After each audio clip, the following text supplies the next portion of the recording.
কবিতাটি মোট 48 লাইনের, যার প্রথম 24 লাইনে রয়েছে পৃথিবীর আশ্চর্য বেশ কিছু বস্তু বা ঘটনা, কিন্তু এগুলি দেখতে দেখতে একসময় আর আমরা অবাক হয়ে যাই না। পরের 24 লাইনে রয়েছে আশ্চর্য এমন কিছু যার উত্তর আমরা চিরকাল খুঁজি, কিন্তু উত্তর পাওয়া যায় না। কবিতাটি শুরু করছি। কবিতার নাম বিস্ময়, লেখক সুব্রত দাস। বিস্মিত আমি নইকো মোটেই, শুভ্র রাতের তাজমহল, আপন দম্ভে গগনচুম্বী মুঘল যুগের রাজমহল। বিচিত্র বটে অজন্তা ইলোরা, ভ্রুকুটিতে নটরাজ, চিরজাগ্রত তব পদধ্বনি, তবু বিস্মিত নই আজ। চির উদ্দাম উর্মিমালায়, চিরযৌবনে সৈকত, চিরস্থির ওই ধ্রুব নক্ষত্র, চির উন্নত পর্বত।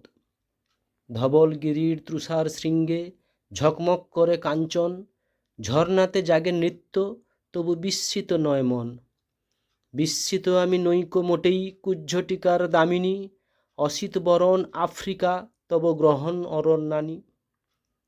সবের স্তম্ভে ক্লান্ত মিশর, নিঃস্বতা লয়ে সাহারা, চক্ষু ভরিয়া দেখিয়াছি সব, তবু বিস্ময় নয় তাহারা।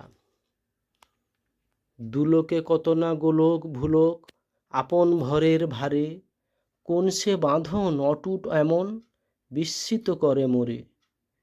বিস্মিত আমি আপনারে হেরি, আপন যন্ত্রদেহ, তাহারি মাঝে প্রাণের স্থাপন কেমনে করিল কেহ।